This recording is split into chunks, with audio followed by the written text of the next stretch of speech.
Hello students, how are you? I hope all of you are fine. And now we are reading our chapter number 5. In your daily English class, we are completing our chapter and our poem, some of the grammatical topic. So this is your chapter number 5 from the book Beehive. Which book I am talking about? Beehive.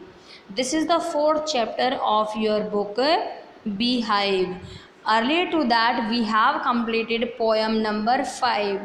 Okay, poem number 4 has been deleted from your syllabus. That's why we quit that. And now we are completing our chapter number 4. This is the chapter from Beehive, and the chapter name is A Truly Beautiful Mind, written by Albert Einstein. एक बहुत ही सुंदर दिमाग की बात कर रहे हैं. ठीक है, वो दिमाग किसका है? ऑफकोर्स हमें ज़रूर इस राइटर के नाम से पता चल गया होगा कि हम ट्रूली ब्यूटीफुल माइंड की बात कर रहे हैं एल्बर्ट आइंस्टाइन की, क्योंकि एल्बर्ट आइंस्टाइन आप सभी जानते हो is a very famous scientist, बहुत ही ज़्यादा फेमस साइंटिस्ट है एल्बर्ट आइंस्टाइन. तो एल्बर्ट आइंस्टाइन ने क्या किया अपनी लाइफ में जिससे वो ट्रूली ब्यूटीफुल माइंड बन गए हैं? ठीक है, कि उनके दिमाग को बहुत सुंदर कहा गया है. The scientist a very beautiful scientist नहीं बोला उन्होंने लिखा है ट्रूली ब्यूटीफुल माइंड. सच में ही बहुत सुंदर दिमाग और दिल का इंसान है एल्बर्ट आइंस्टाइन. उसके साइंटिफिक एटीट्यूड के लिए नहीं, ट्रूली ब्यूटीफुल माइंड बोला है, scientific attitude plus humanitarian attitude, यानी कि साइंटिस्ट के साथ साथ वो ह्यूमन बीइंग को भी इम्पोर्टेंस दे रहा है. इसीलिए उसके इस जो बायोग्राफी है उसका नाम क्या है? ट्रूली ब्यूटीफुल माइंड दिया गया है. ये chapter, let's read first of all introduction of the lesson. This chapter is about Albert Einstein. He was a great scientist. ठीक है, सबको पता है एल्बर्ट आइंस्टाइन क्या है. एल्बर्ट आइंस्टाइन है एक महान साइंटिस्ट हैं. टाइटल ऑफ द चैप्टर क्या है? अ ट्रूली ब्यूटीफुल माइंड है. ये एल्बर्ट आइंस्टाइन से ही रिलेटेड है. This is a short biography. ये एक छोटा सा बायोग्राफी का हिस्सा है. ठीक है, where some of his qualities has been highlighted, जहाँ पे उसकी कुछ क्वालिटी का मतलब कहते हैं गुण, गुड वैल्यूज़. क्वालिटीज़ क्या होती हैं? गुड वैल्यूज़ होती हैं, जहाँ पे उसकी कुछ गुड वैल्यूज़ को हाईलाइट किया गया है. जैसे कि एल्बर्ट का इंटरेस्ट, मैथ्स में कैसा इंटरेस्ट था उसका, फिजिक्स में कैसा इंटरेस्ट था, इस चीज़ के बारे में बात की गई है. और कुछ उसकी ह्यूमैनिटेरियन एट्रीब्यूट्स हैं, कुछ उसकी मानवता के लिए सेवाएं भी बताई गई हैं. ह्यूमैनिटेरियन क्या होता है? जो belonging to the human being. ठीक है, इसीलिए ये जो है हमारा जो टाइटल है अ ट्रूली ब्यूटीफुल माइंड है, ये बड़ी हैरान कर देता है हर किसी को कि कैसे एक साइंटिस्ट का दिमाग ब्यूटीफुल हो सकता है.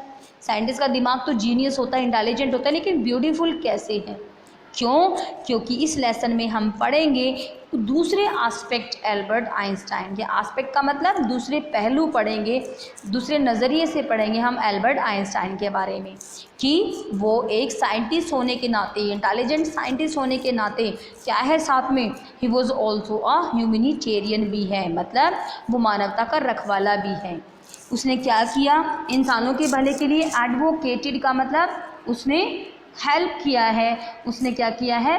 प्रोत्साहन किया है वर्ल्ड पीस को, संसार में शांति बनाए रखने को, नॉन वायलेंस को, अहिंसा को. और इसीलिए उसकी कहानी का, उसकी जो बायोग्राफी है उसका नाम क्या है? अ ट्रूली ब्यूटीफुल माइंड. बिल्कुल सही कहा गया है. Okay, let's read summary. In summary we will also get some of the personal life incidents, some of his scientific research also, and some of his human being work also. His work as a human being, he worked for the wellness of human being, also discussed in this chapter. So first of all his life story is given here. So Albert Einstein was born on 14 March in 1879. हम सबको पता है कब पैदा हुए थे? 14 मार्च 1879 को. कहाँ पैदा हुए थे? जर्मनी में. जर्मनी के एक शहर है ओल्म, इस ओल्म शहर में पैदा हुए थे. कौन? Albert Einstein. Till the age of 2.5, 2.5 साल की एज तक उसको बोलना ही नहीं आता था. ठीक है, स्पेशल चीज़ आप ये देखोगे कि उसकी पर्सन एज अ पर्सन कि 2.5 साल तक तो बोल ही नहीं सका, और लास्ट में जब बोलना सीखा ही स्पोक एवरी वर्ड ट्वाइस, 2 बार हर शब्द को बोलता है. तो that's why also he was considered as like a very normal और सिंपल्टन चाइल्ड. सिंपल्टन क्या होता है? Very fool, very witless. ठीक है, थोड़ा सा कम दिमाग का बच्चा समझते थे, क्योंकि उसको बोलना ही नहीं आया, और जब बोला तो हर चीज़ को 2 बार. ठीक है, सनकी सा बच्चा जिसको बोलते हैं। His playmates considered him to be boring, उसके जो साथी थे वो क्या मानते थे कि वो क्या है भाई, बोरिंग है, उसके साथ खेलना ही नहीं चाहिए, क्योंकि वो हर बात को बार बार बोलता रहता है। उसकी माँ ने भी सोचा, the mother also thought that he was crazy, कि वो तो पागल है। क्यों? बिकॉज अब normal size of his head, उसके सिर का जो साइज़ था वो असाधारण था। अब नॉर्मल क्या होता है बेटा, अनयूजुअल होता है, ठीक है। तो दूसरा एक और रीज़न मैं आपको बताती हूँ, why the mother thought that the boy was crazy, because when her sister was born then boy asked how she will move without wheels, पहियों के बिना वो कैसे चलेगी। तो भी माँ को एहसास हुआ कि ये बच्चा तो बिल्कुल थोड़ा सा सन की किस्म का बच्चा है, कि जैसे खिलौनों के साथ सारा दिन खेलता रहता, अकेला ही खेलता रहता था मोस्ट ऑफ द टाइम, तो जैसे सारा दिन खिलौनों के साथ खेलता रहता है वैसे ही इसको अपनी बहन भी क्या लगी है, खिलौना, इसलिए उसके पहिए होने के बारे में बात कर रहा है, ठीक है। तो इसलिए माँ को क्या लगा, बच्चा थोड़ा सा क्रेजी लगा, थोड़ा सा सन की लगा।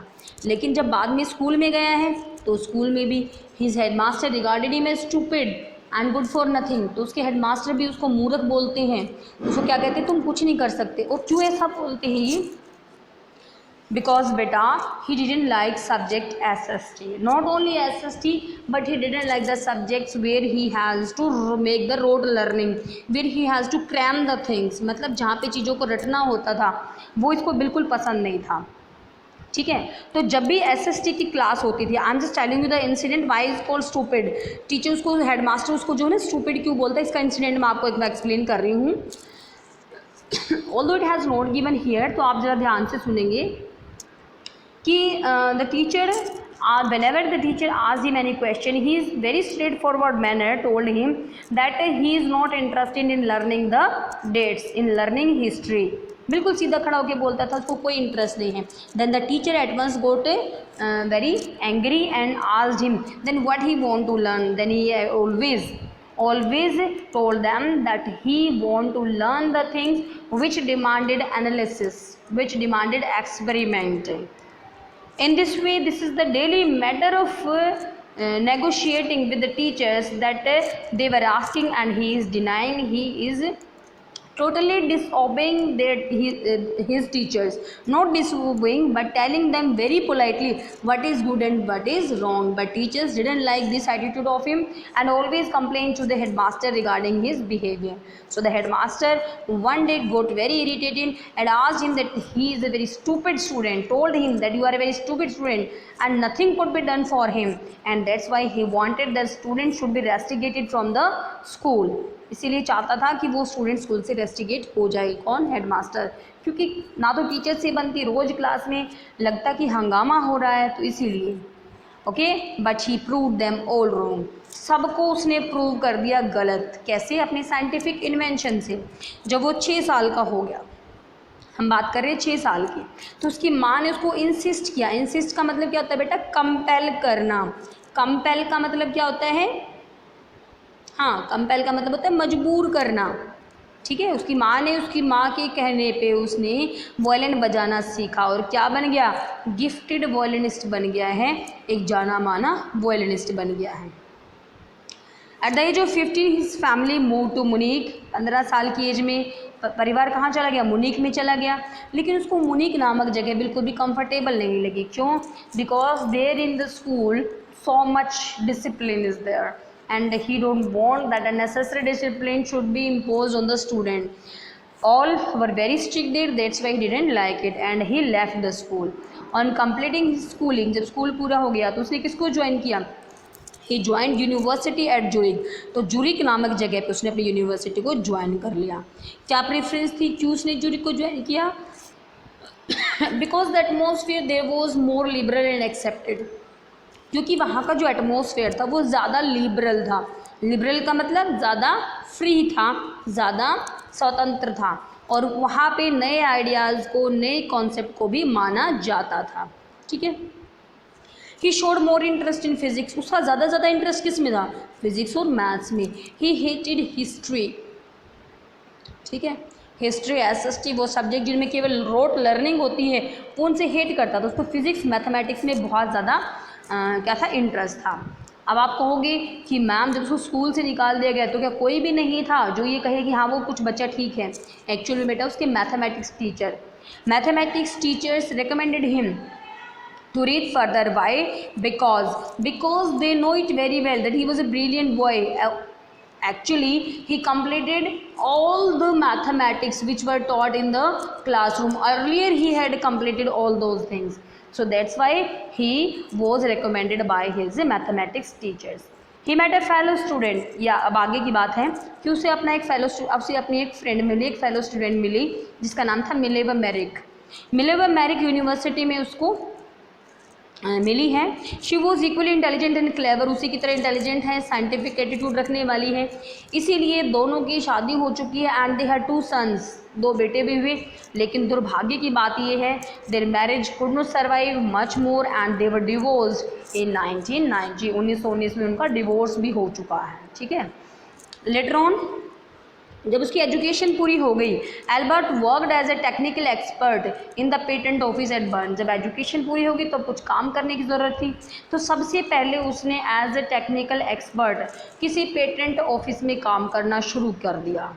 Here he work secretly on his idea on relativity. यहाँ पे उसने रिलेटिविटी थियोरी के ऊपर काम करना शुरू कर दिया। सीक्रेटली मतलब सबसे छुपा करके। तो 1915 की बात है, सबसे पहले उसने अपने पेपर पब्लिश किए हैं रिलेटिविटी थियोरी के लिए, जिसके बाद पहले नंबर पे उसने रिलेटिविटी थियोरी के लिए पेपर पब्लिश किए हैं।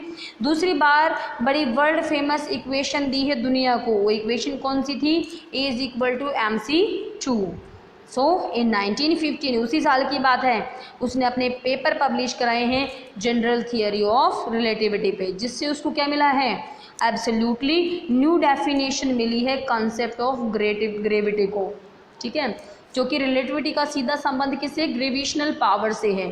तो उसने क्या किया है? ग्रेविशनल पावर के बारे में एक बहुत अच्छी थियोरी प्रेजेंट की है। This theory made him a famous figure, इससे बहुत ज़्यादा फेमस हो गया है। 1990 में जो सोलर इक्लिप्स हुआ था उसकी थियरीज जो हैं बिल्कुल एक्यूरेट प्रूव हुई हैं और रिवोल्यूशनाइज्ड फिज़िक्स, और फिज़िक्स के फील्ड में एक क्रांति भी आ चुकी थी।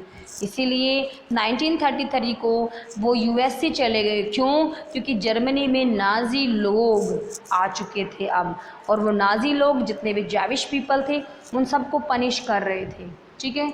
ही didn't want that his finding and research to be use for destruction. क्यों नहीं चाहते थे? वो नहीं चाहते थे एज ए साइंटिस्ट उसने जो भी फाइंड आउट किया है, जो भी रिसर्च किया है, उसका मिसयूज़ हो जाए। इसीलिए जब 1938 की बात है, जब जर्मनी ने डिस्कवर किया है न्यूक्लियर फिजन के प्रिंसिपल को, यानी कि एटम बॉम्ब बनाने की प्रोसेस को जब उन्होंने फाइंड आउट किया है, तो वो पहले इंसान थे जिन्होंने अमेरिकन प्रेसिडेंट को लिखा about the dangers of atomic bombs, कि एटॉम बम्स के क्या क्या डेंजर हो सकते हैं। सबसे पहले एज ए लेटर लिख के उसने मना किया था कि हमें इनका यूज़ नहीं कराना है, क्योंकि ये पूरी ह्यूमन बीइंग के लिए बहुत ही ज़्यादा डिस्ट्रक्टिव हो जाते हैं। इसीलिए 1945 की बात है जब अमेरिका ने सबसे पहले बॉम्ब गिराए हैं, कहाँ पे? एटम बॉम्ब गिराए हैं नागासाकी और Hiroshima, which were the cities of Japan, जो जापान की सिटीज़ हैं 2, वहाँ पे जब बम गिराए थे तो उसको बड़ा दुख हुआ और उसने यूनाइटेड नेशन को लिखा कि आप एक ऐसी गवर्नमेंट बॉडी बनाइए जो आगे आने वाले डिस्ट्रक्शन को रोक सके, ताकि भविष्य में कोई किसी को विनाश न कर सके। इस तरह से वो साइंटिफिक वर्ल्ड अपनी रिसर्च को छोड़ चुके थे अब, और इसी प्रभावित होकर के उन्होंने पॉलिटिक्स ज्वाइन की, और पॉलिटिक्स को ज्वाइन करके उनका एक ही मकसद था, वर्ल्ड पीस के लिए काम करना, डेमोक्रेसी के लिए काम करना। वो मरते दम तक काम करते रहे और 76 ईयर की एज में 1955 को वो मर गए। सो इस तरह से एल्बर्ट आइंस्टाइन ने अपने जीवन में बहुत सारी इनोवेशन किया है, रिसर्च किया है, लेकिन साथ साथ एज ए ह्यूमन बीइंग की वेलनेस, उसकी पीस के लिए भी बहुत ज़्यादा काम किया है। That's why the chapter is called a truly beautiful mind. I hope that you understand it very well. Till then, thank you very much.